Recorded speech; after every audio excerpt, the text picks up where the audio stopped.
Olá, vamos juntas hoje falar de um assunto muito sério, a violência contra a mulher. Os números são alarmantes. Segundo dados da ONU Mulher, 1 em cada 5 mulheres no mundo sofreram violência física ou sexual dos seus parceiros nos últimos 12 meses. 1 em cada 5, gente. E quando se fala nesse assunto, logo se pensa em violência física. Mas a violência vai muito além disso.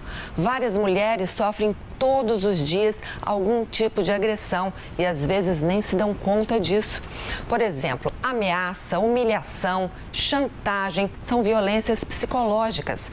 Tem a violência patrimonial, que é quando o parceiro controla os bens, impedindo a independência da mulher. Muitas aguentam caladas, sem nem saber que esse tipo de violência pode e deve ser denunciada. Por isso, precisamos muito debater esse assunto. E eu abro aqui a conversa, para as minhas amigas. Karine, vamos começar com você, Você que lida com essa área emocional, já deve ter vivenciado de perto muito essa violência psicológica. Então, eu lido muito com casais, eu geralmente atendo as mulheres e, de fato, muita gente não sabe desse tanto de violência, não tem noção e se não tem noção não denuncia. E o que eu fico mais assustada em ver é a violência sexual chancelada por um casamento. E assim, parece que tá tudo bem, que tá tudo certo. Você como profissional, quando escuta isso, o que dizer para como ajudar uma mulher dessa? Pois é, a primeira coisa é despertamento, Sandra? Porque tem gente que não consegue perceber. Então, eu sou coach e eu gosto muito de fazer perguntas. Então, eu começo um ciclo, um loop de perguntas para a pessoa poder entendendo que o que ela está passando não é normal, embora ela esteja casada, bem casada. Aquilo que ela está vivendo, ela não merece estar vivendo. Toda violência, ela precisa ser despertada. Se a gente observar, quando a violência começa na infância, a criança não sabe que ela está sendo violentada. Quando ela começa a crescer, a ter um pouco mais de maturidade, de entendimento, ela começa a perceber que o que está acontecendo com ela, seja moral, sexual, corporal, enfim, qualquer tipo de violência física ou não, que ela está sofrendo, aquilo é diferente, aquilo não é normal. Então, a tomada de consciência é muito importante.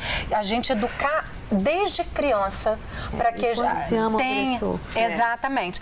Porque isso que você falou é muito importante, porque a criança, ela ama. Uma coisa você fala. O agressor, ela não sabe que aquilo é uma agressão, ela não sabe que o que aquela pessoa está fazendo é ruim. Jana. Por isso a importância de se educar já mostrando, olha, quem toca em você sem você permitir está te agredindo desde criança.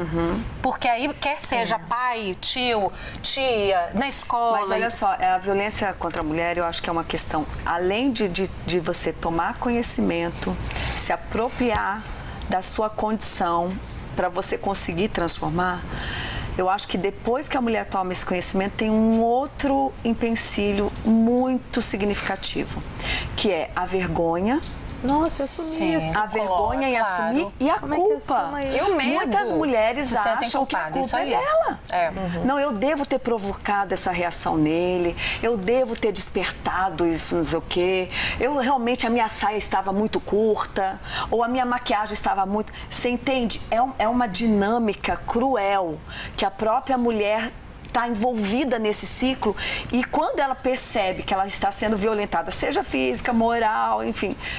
E ela tem ainda esse outro grande empecilho, que é como que a gente estava conversando aqui dos bastidores.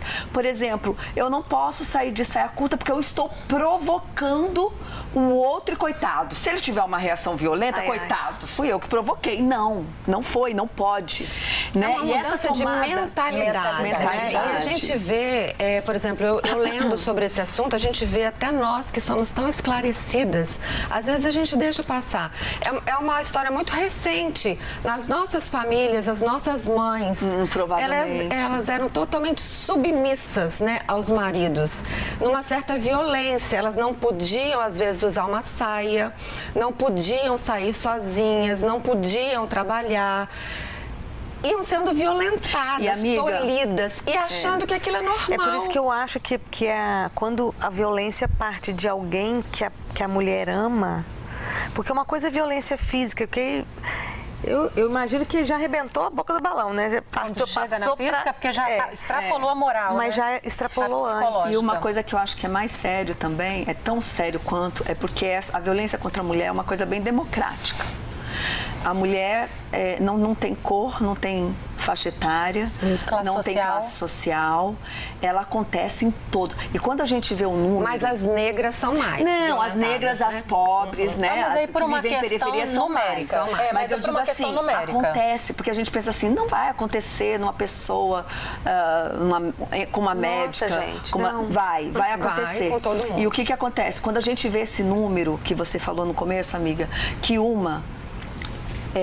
a cada 5 mulheres, uma já viveu algum tipo de experiência. Isso, né? Gente, nós estamos em 4 aqui, temos as colegas, somos 5. Uma de nós poderíamos ter passado por isso. Então, quer dizer, com certeza a gente conhece, a gente sabe, a gente tem alguém na família, a gente tem alguma amiga que viveu por isso e talvez a gente conheça e não saiba do que ela viveu. Sim. Porque tem todo um... Quanta gente não denuncia. Não denuncia, E as coisas, né, já tem muitas coisas acontecendo em prol da redução dessa violência, né? Que é a melhor parte. Glória a Deus. Porque há alguns anos atrás a gente não tinha isso, né? Graças a Nós Deus. temos ali nos bastidores, eu já vou inclusive chamar os comerciais, porque a gente precisa colocar ela na conversa, né? Porque ela vai ter muito a acrescentar. Uma mulher que tem dedicado a vida a defender essa outras causa. mulheres. Que bom. Né? Então a gente vai rapidinho para os comerciais, não saia daí. Vamos juntas.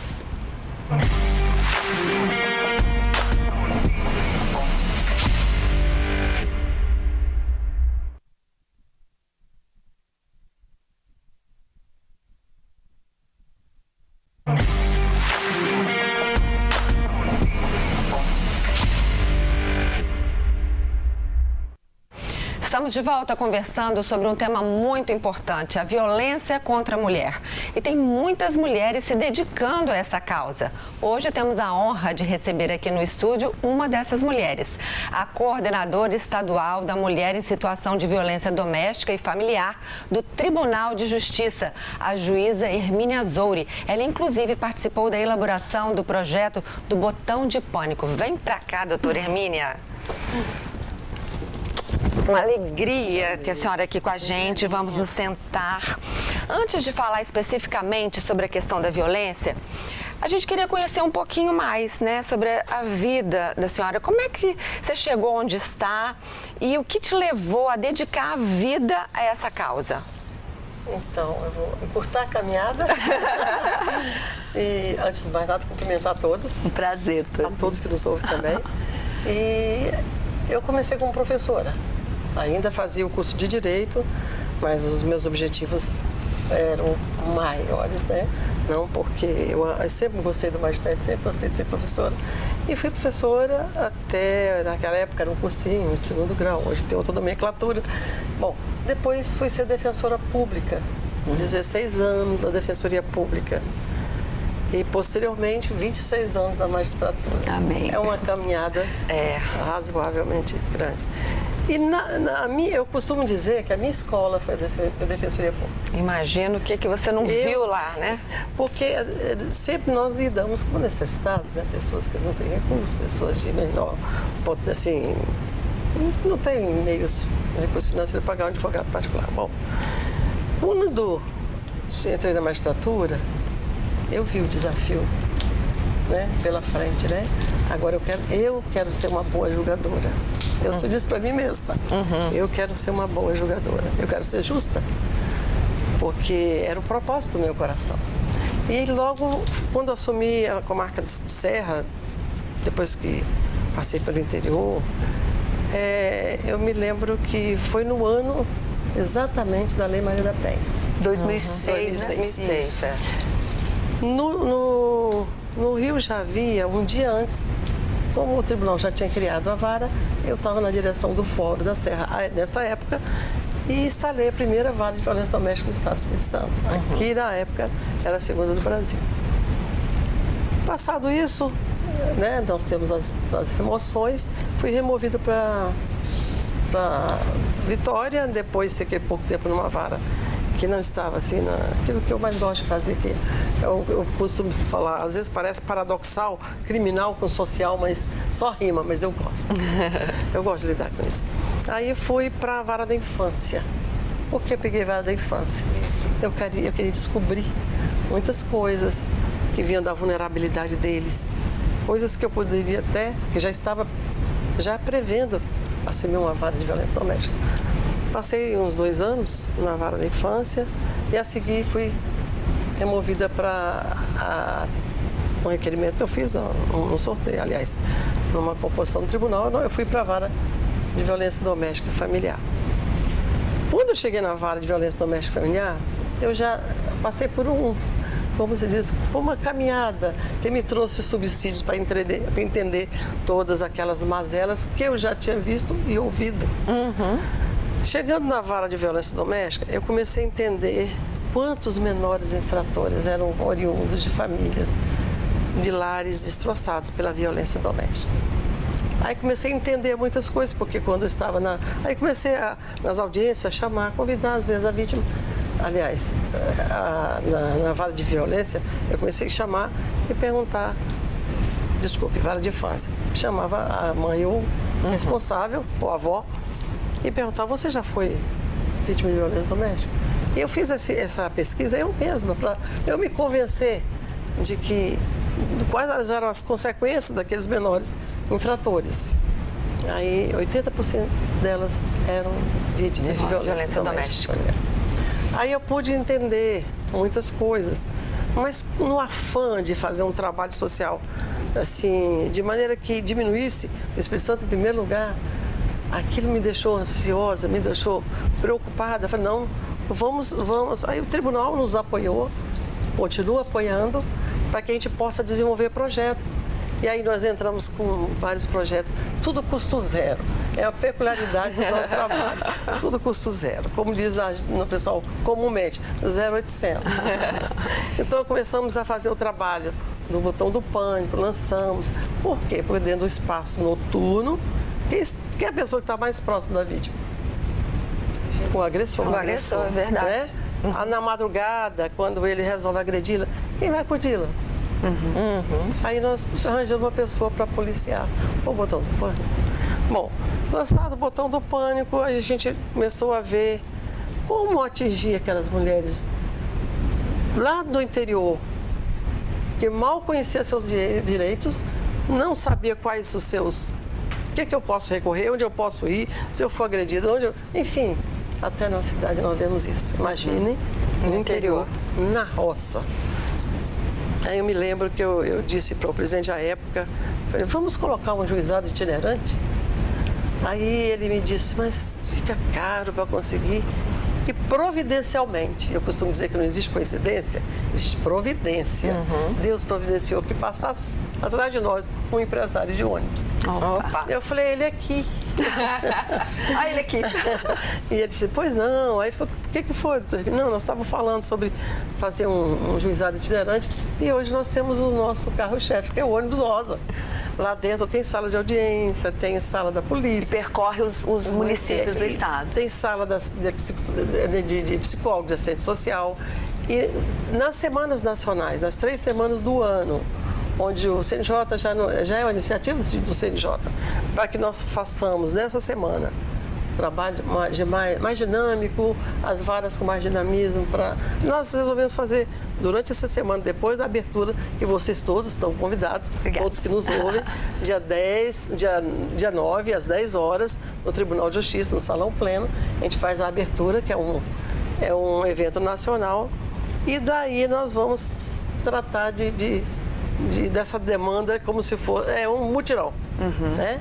Esse mutirão a gente sempre coloca ali em frente ao Fórum de Vila Velha, na prainha, porque é onde tem a DEAN, a Delegacia da Mulher é próxima, tem o acesso da parte elétrica do ônibus, está ali no fórum. Então essa acessibilidade de todas as coisas, a gente combinou com um mutirão. Doutora Hermínio, Com isso tudo que a senhora está falando, eu vejo que a gente avançou muito. No bloco anterior, a gente estava falando sobre o que nós vivíamos como mulher, vivemos ainda muita coisa. Eu vejo que Deus preparou a senhora, botando a senhora em todas as áreas, para que antes chegasse nessa vara e pudesse falar com propriedade, como a senhora falou até agora.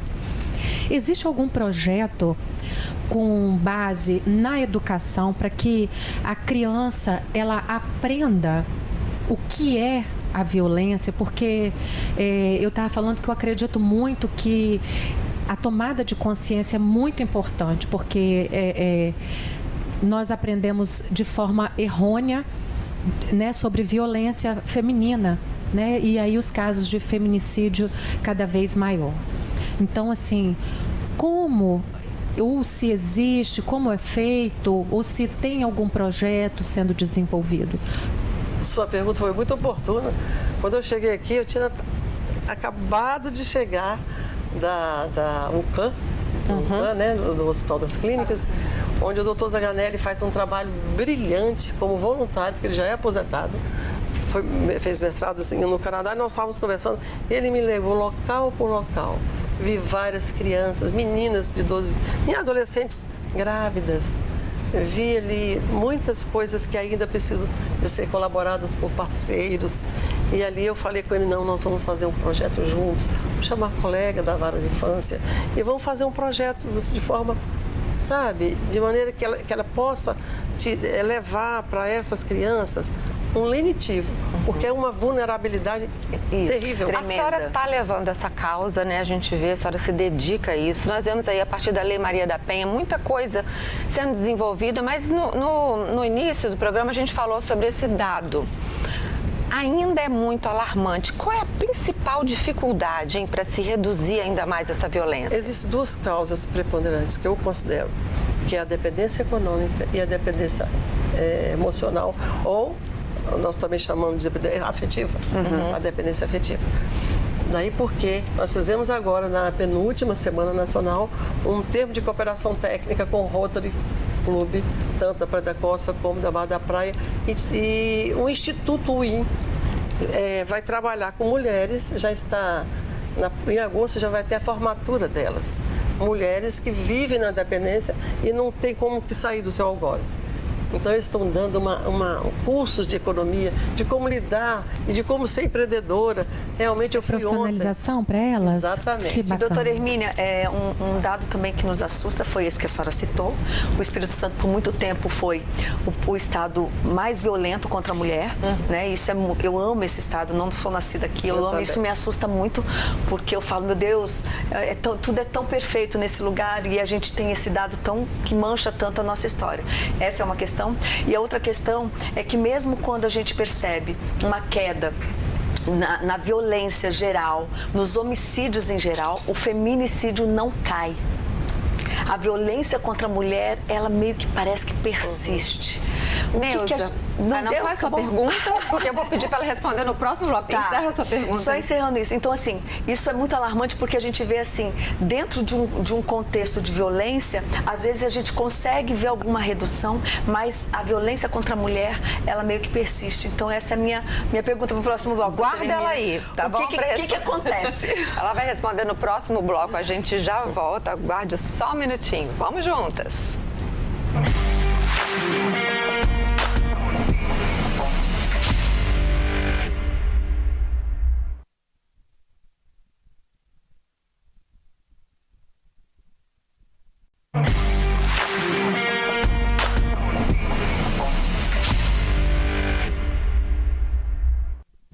Estamos de volta falando sobre violência contra a mulher. A gente terminou o último bloco com uma pergunta da Neuza, né, doutora Hermínia? Dizendo que a violência, às vezes, no geral, cai, mas o feminicídio aumenta. Por quê? Então, o feminicídio e o homicídio sempre são precedidos da ameaça. Normalmente ninguém mata assim, vou chegar aqui e te matar. Já havia ameaçado antes. Eu já conheço tantos casos. Não, eu não acredito que ele vai fazer isso. Dou mais uma chance. dou mais uma chance. Não adianta punir depois que aconteceu, né? Essa punição tinha que vir antes. Isso, exatamente. Evitar que chegasse. Nós estamos buscando exatamente trabalhar com a prevenção para não chegar a esse fim. Muitos casos de violência, a senhora acabou mostrando pra gente um caso aqui, fotos horríveis de uma mulher que perdeu até o baço, que o próprio marido esfaqueou. Nesse caso, graças a Deus, teve um desembaraço, a senhora mandou prender. Graças a doutora Hermínia, né, essa mulher, lá, né? ela correu até a senhora. Se essa mulher não corre até a senhora, o que ela faz, doutora Hermínia? Então, esse fato foi uma coisa incrível. Eu estou vendo uma moça carregando ela pelo braço e ela chegou lá no meu gabinete, eu olhei e vi que ela estava assim, debilitada. Tinha uns 40 e poucos anos, mas estava debilitada. Ela falou, eu estou saindo do hospital, eu não tomei nem café. Ela mesmo tirou da veia. Eu saí do hospital com medo dele ir lá me matar, porque ele prometeu matar. E eu vim aqui para a senhora me socorrer. Eu peguei, tirei essas fotos, cortada até embaixo, cortada mais embaixo. Várias aqui. Várias perfurações. Ela perdeu a vesícula, perdeu o baço. E eu, na hora, tirei as fotos para poder fundamentar o decreto de prisão. Sabia onde ele estava, que ela informou. E disse para ela, agora vai para casa de um parente. Sai do seu local. A irmã estava com ela, levou-a para um parente. E realmente depois ela fez contato com a gente, que ela estava bem e tudo. Mas eu sinceridade, eu glorifiquei a Deus. E são agressões num nível de crueldade, né, doutora Hermínia, que eu acho que a gente não tem muita ideia do que essas mulheres realmente vivem. Porque essa história que a senhora contou, você imagina, ele estava em casa com a mulher, ela estava com o marido dela. Exato. Ela não era um estranho, né? Dependência afetiva, dependência financeira. É por isso que nós estamos trabalhando em busca dessa libertação dessa dependência econômico-financeira. Porque ela tem que ficar com esses projetos. Nós estamos incluindo. Você precisa ver a quantidade de mulheres vítimas que estão se inscrevendo. Graças a Deus. Se inscrevendo nesse projeto. É mulher superando o medo. E, doutora Hermínia, eu vejo assim, como a Jana colocou, né, a questão da educação e da mudança de comportamento e paradigma, porque, veja bem, a mulher, eu tenho um caso recente que um rapaz se suicidou, dias antes ele tentou matar a mulher e a filha, enfim, já vivia todo um dilema, como a senhora falou, não foi de um dia para o outro, tinha uma história de violência e no enterro desse rapaz, a família dele acusou a mulher por ele ter se matado, você é a causa. Então existe ainda toda essa coisa de que a mulher ainda é responsável, inclusive pela tua violência, pela tua própria violência. Então a mudança de paradigma, a mudança de comportamento, de mentalidade mesmo. E outra que eu acho que é importante a gente frisar, a gente escuta muito, isso nós escutamos, a senhora já deve ter escutado, não é mimimi, não é mulher chata, não é mulher fresca, porque a gente escuta, o cara quis passar a mão em mim, você está reclamando, não sei o que, você é fresca. Não é frescura.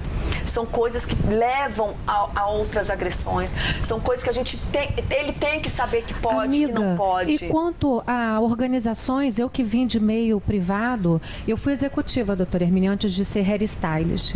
E eu passei por isso. Quantas vezes eu cheguei a comentar com as meninas, elas sabem de vários casos de assédio que eu sofri. Eu tenho uma empresa que eu saí dela por assédio. E foi muito difícil lidar com isso. O meu outro emprego, graças a Deus, eu acho que Deus usou o próximo, né, empregador para me curar, porque eu fiquei traumatizada com aquilo, foi muito difícil. Quantas vezes eu tinha que provar que eu era muito boa profissional, porque é marmita do chefe. Porque a mulher não pode ser apresentável, a mulher não pode estar num cargo de confiança ou num cargo um pouco melhor. Por quê? Porque ela está saindo com alguém. Então, é uma violência. Então, a gente tem que mudar o nosso pensamento, porque nem todas são iguais. É por isso que eu digo que essa mudança cultural, ela se faz com políticas públicas bem efetivas. Ótimo. Isso. Entendeu?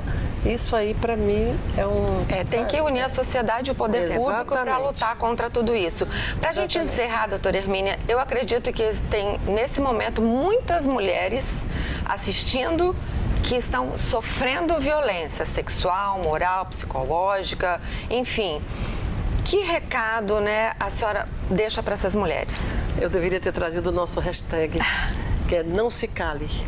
É essa da nossa... Nós vamos colocar. Nossa live pode ter isso. Pode. Não Hashtag se cale. Porque à medida que você se cala, você está sendo conivente com você mesmo. E sempre eu costumo dizer, todas sabem alguma que está sofrendo. Todas as vezes tem na família alguém que está sofrendo. Então tem um 180 que você pode denunciar e certamente a demanda vai chegar até nós ou até onde está a vítima. Ótimo. Não se cale. Isso aí. Doutora Hermínia, muito obrigada mais uma prazer. vez por ter deixado o tribunal lá, né? E vindo aqui, gastar esse prazer, tempinho com a gente. E acho que essa conversa é muito importante. Sim. E ela deve e precisa continuar. E ela vai continuar agora na nossa live, né, meninas? Isso aí. Corre lá no Instagram, programa Vamos Juntas. Nós vamos continuar conversando sobre esse assunto lá. Muito obrigada pela audiência. Um beijo, a gente se vê. Tchau, tchau. Vamos juntas.